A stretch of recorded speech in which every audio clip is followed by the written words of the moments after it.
Today we have with us Mr. S.Y. Qureshi. He has been India's Chief Election Commissioner.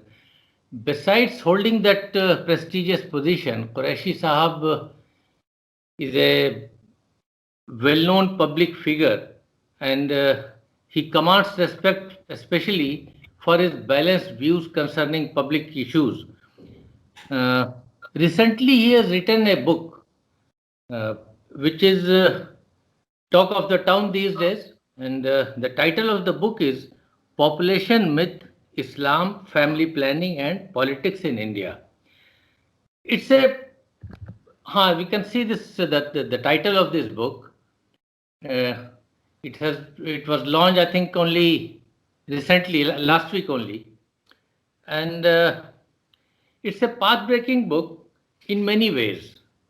It bursts many myths associated with population and the response of Islam and Muslims to this important issue.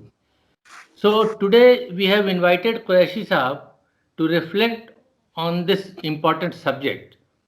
Qureshi Saab, I'll start with this uh, question that you are a non-political person. What made you choose this highly political subject? Uh, No, it was not a political subject. In any case, it came to me accidentally. It was not in my mind. In 1995, the then country director of UNFPA, who was a Canadian, he came to see me and he requested me to write a strategy paper for family planning among the Muslims. I was quite surprised because I'm not an Islamic scholar and I had not worked in Ministry of Family Welfare ever. So this request came as quite a what surprise. what what position you were holding at that time, by the way? I was Joint Secretary in the Ministry of Youth Affairs and Sports. Okay, so it So was not related anyway to. no, not related with the job I had. So he offered me a consultancy for a month to write this paper, and which was quite lucrative, 1.5 lakh rupees. My salary Okay. was only 5,000, so Hmm. it was an attractive offer. But in any case, since I was not a master of the subject, I had no idea of what it involved. I knew that Muslims have a bit of resistance to family planning. So, but more than that, I knew nothing. And my only experience family planning was as SDM and DM in Haryana when during emergency and after we used to have sterilization targets. That, That's all I knew. that notorious period. Notorious period. So except for that, I had no exposure through the subject. But he got after me, and then I said, okay, if you are insisting so much, I'll do it, but I'll do it for free. So he was surprised. He said, why free? And we don't take any free work, and you have to accept money.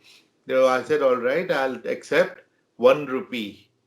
Now, whether it's 1 rupee or 1 million, it is a financial transaction. So I asked him to write to me formally a request so that I can take Government of India permission to write this paper, which I did. And then it took me, instead of 1 month, it took me 5 months because I had not taken any leave to just focus on this. And finally, what came out as a paper, the 33-page paper, was eye-opening for me, and it had interesting bits of conclusions for others also. So that's how this book came. Later on, since it was on my table and since the paper was well received, I was reminded by my friends to develop it into a book. So that also was my on the agenda. It was on my table for almost 20 years. But every time it was nearing completion, the data would change. New for National Family Health Survey. So when I initially did it, an NFHS 1, National Family Health Survey 1 had come. After that, 2, 3, and 4 have also come. So every time then I had to rework and redo the thing and reanalyze. Fortunately, every new data was only strengthening my hypothesis and was not disturbing it.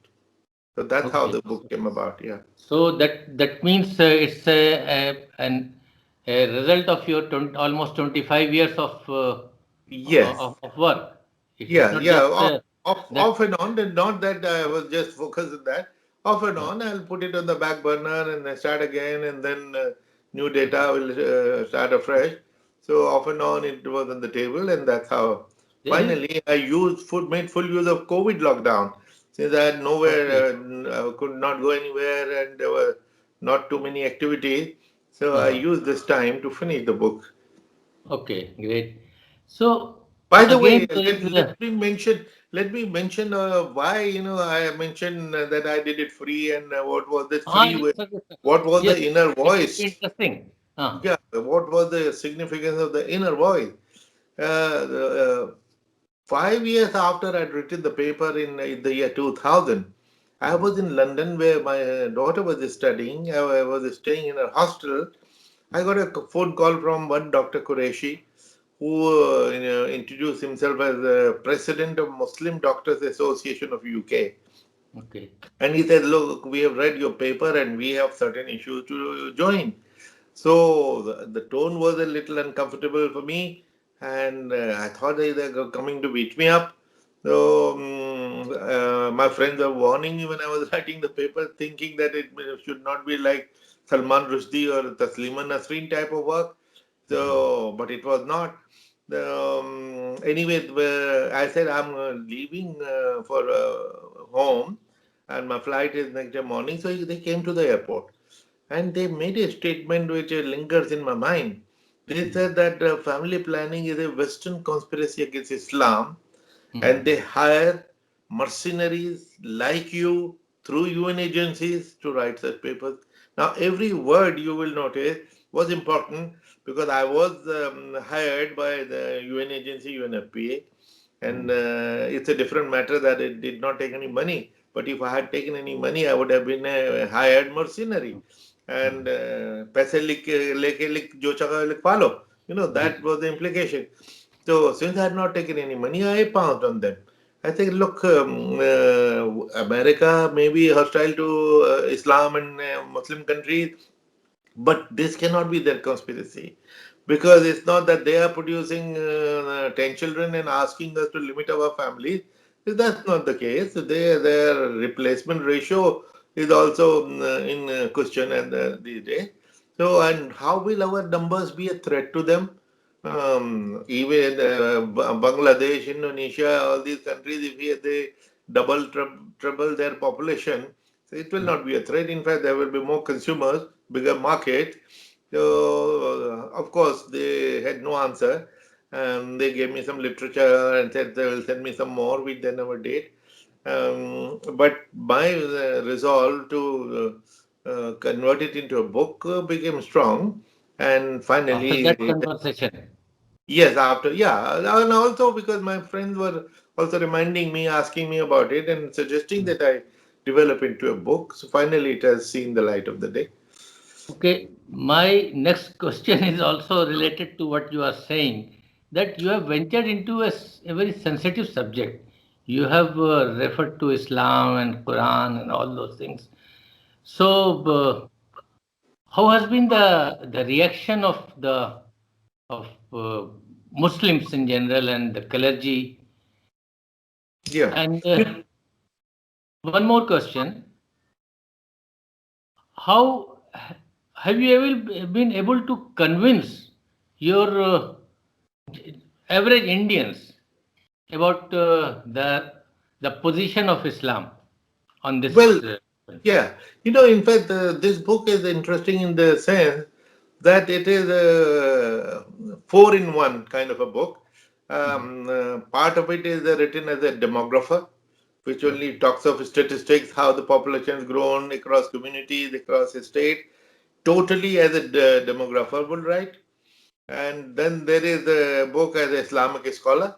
A chapter on Islam is like an Islamic scholar quoting from the Quran and Hadith. And third is like an administrator, as which I was. And when we are in different ministries, health ministry and family welfare, we would be administering this program, implementing this program, implementing national health policy, national population policy as an implementer of as a planner and implementer. And fourthly, it is written as a communicator, which is what I claim to be because my PhD is in communication, social marketing to be precise. So, how social issues need to be communicated with the audience. So, this is four authors into one, and which is what makes the book unique. Now, whether I've been able to convey this, not that I'll just catch hold of somebody and make him say, yes, you agree with me. I have written the article and I have not come across any opposition to it at all. In fact, From your own community? What about your community? yeah. In fact, you're right. You know, when I made my first few presentation, for which also I did not charge any money. So, and people would come up, and I remember one general came to me and said, you know, your data is surprising. We never thought of it. We never knew these things. And then my third or fourth lecture consisted of lots of Muslim audience, and I was a bit scared because their reaction was still not known to me, and they supported and they overwhelmingly. And only one professor, I started on a note which made me a little scared. He says, we have quarrel with Mr. Qureshi. So I was worried, what is it that he is upset with me? He says he was a professor from JNU. He says he has ventured into our territory. I mean, it is a professorial job, and what is he doing here?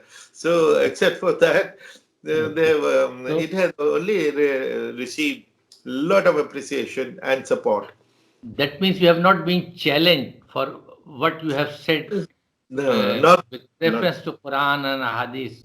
Yes, yes. I was very careful. I am a good Muslim. I am a believing Muslim, and I come from a very religious family, and I understand the sensitivity, and therefore I was very, very careful with this chapter on the ethics of Islam, and I showed it to some experts. And in any case, I have only quoted the Quran and Hadith, and because I have written.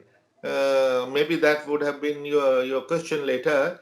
That I have said that I have found that nowhere in the Quran family planning has been prohibited. Quran has never prohibited it, and all that we have is interpretations for and against.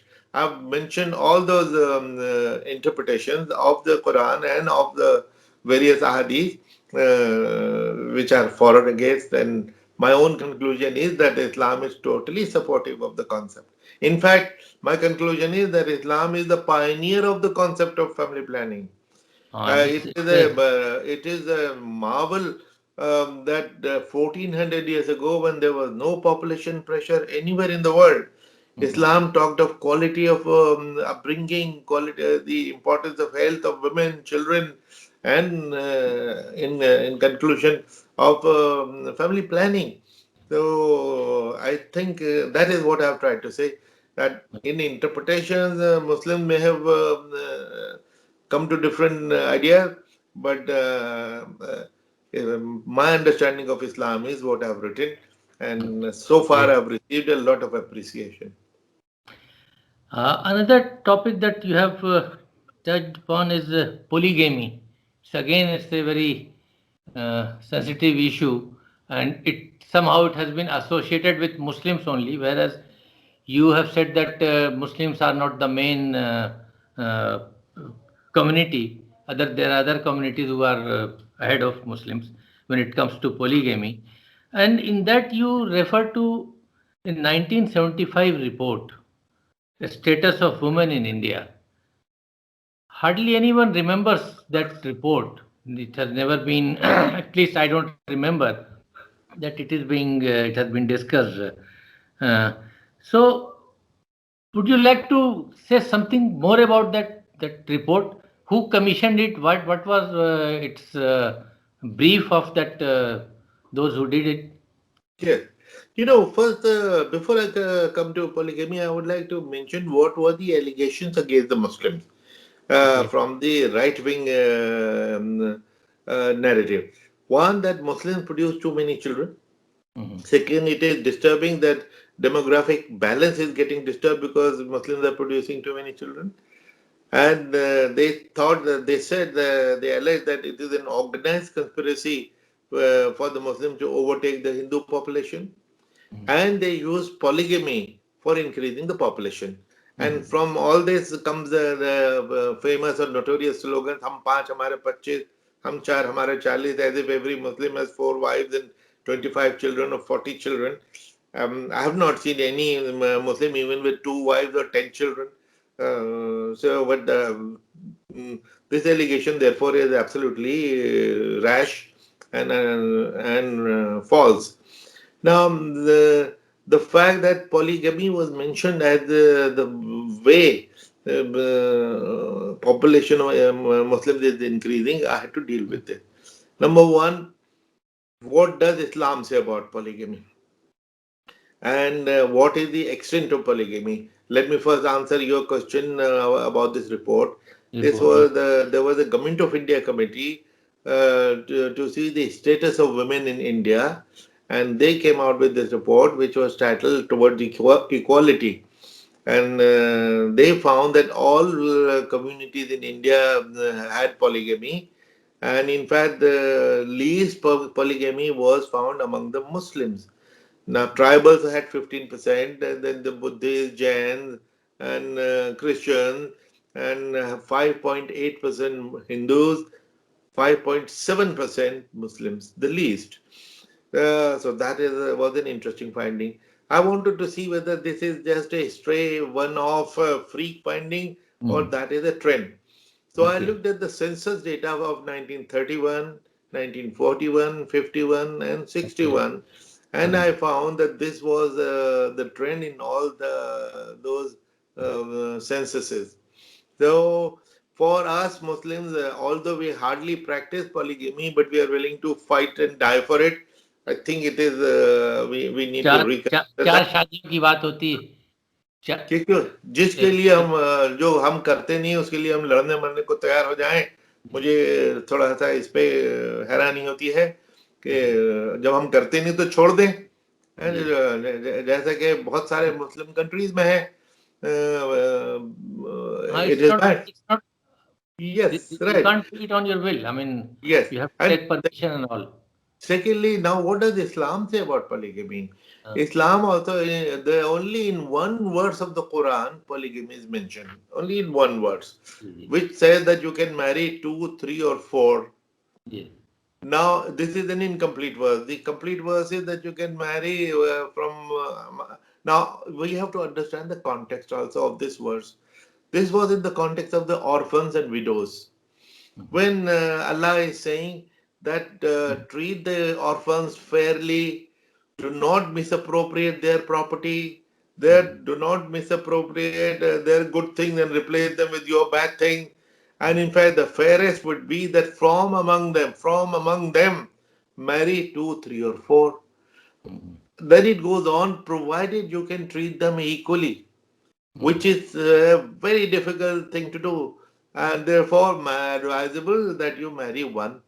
Now, the implication of this verse is that you should marry from among the orphans. That is the first condition, mhm, and then treat her equally with your first wife, and not as a domestic servant or as a sex slave.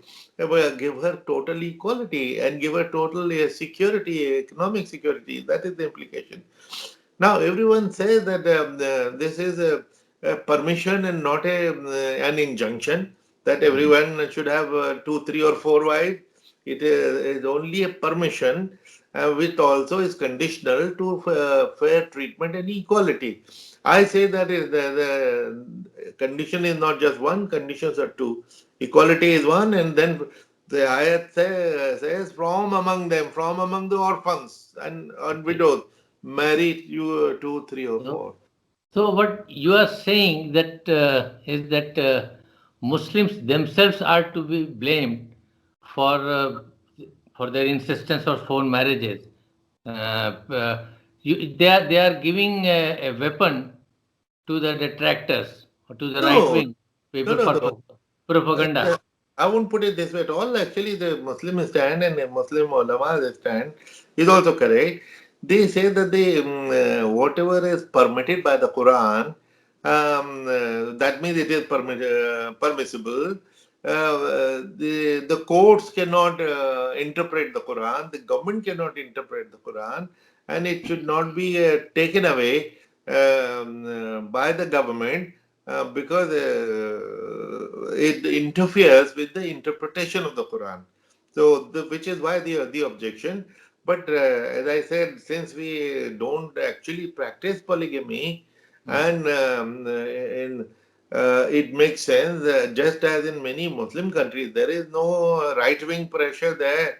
So, and because in their own state policy, yeah, Muslims should discuss yes, among themselves yeah, and yeah, correct, correct. In fact, let this be banned across all the communities. No harm in this. So, because this has become the basis for the demand for uniform civil code, which means much more and everything then will be interpreted by the government and by the court.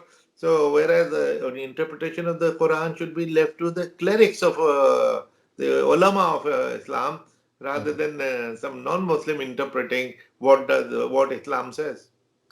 mm. No, this uniform civil code again. It's a very emotive issue for Muslims. Uh, so, do you think that your book, by writing this book and extensively discussing all these things, it's going to make some difference? Well, What? I don't know. I don't know. I don't know. But the discussion on uniform civil code goes on, and is likely to become more intensive with the coming months and years anyway. So it will provide lots of inputs to that discussion. So and it has to be a informed Just decision. what should be Muslims' reaction to this? As Well, you know, the personally, I say that if I don't practice polygamy, and in any case, let me also tell you something which I have not yet mentioned. After that, I'll answer your question. Now, in India, the polygamy is just not possible. Why? Why it is not possible? The numbers do not exist.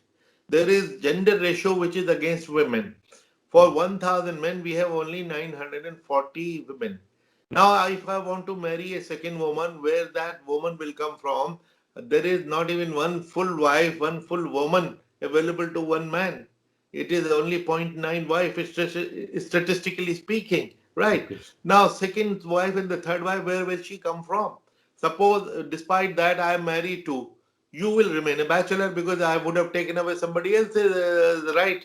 A woman which would have gone to somebody else. Some Well, states are facing this problem. yeah, Some isn't it? states in India are facing this problem. Exactly. Now, since the women do not exist, the polygamy is just not possible. Even if it is desired and even if it is Still, permitted by Islam, where will the second woman come from? still Muslims would not like this provision to be taken from them. Yeah, but they basically, as I said, their fear is that the courts and the government will start interfering in the interpretation of the Sharia.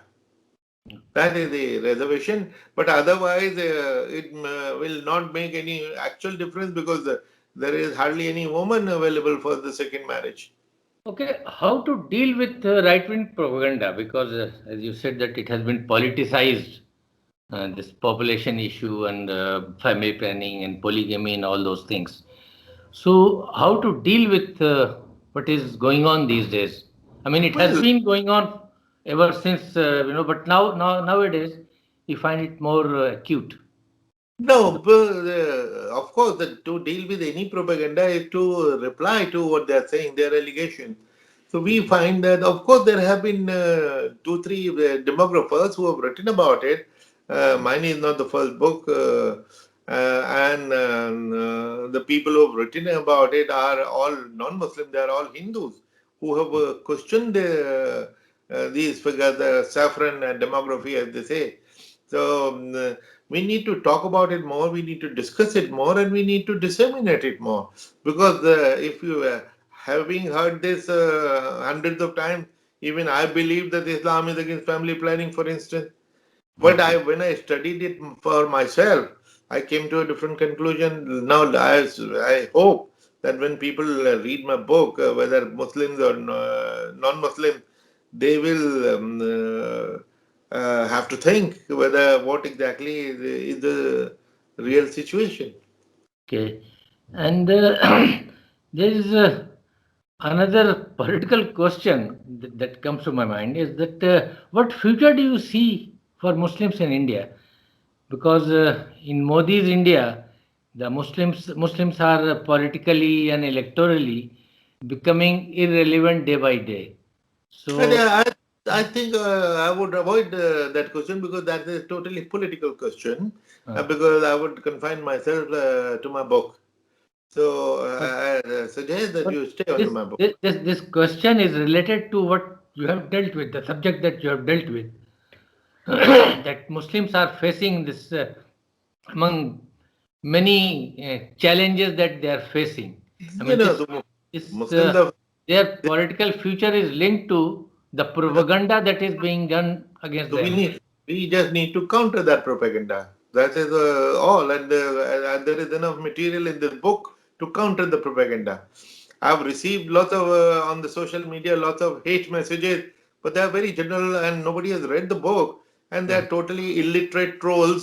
Who are some of them Oh, actually who are paid 2 rupees a that has started now. That has no, started. no, it has been coming. It comes all the time. It comes for every Muslim. So typically, oh, who made them the CEC? No, Oh, this guy was on the CEC. Those kind. Nobody has actually read the book and nobody has challenged the content of the book. Let the book be studied by everybody and let them come out with counter arguments if there are any. I'll be very happy to be educated. okay. Otherwise, these other than these trolls, the response to your book has been. Are you satisfied with the kind of coverage that is finding in media and all those? Yeah, very, very good coverage because the entire media reports so far, they've all been fully supportive. It's only the in social media a few trolls, who have, a few, not many, because they haven't yet taken on this subject. Okay. But the media response has been extremely good. Okay. Good. Okay. So this here comes to an end our interview. Thank you very much, sir, for giving Thank us you. time. Okay. Thank you very Thank you much. very much.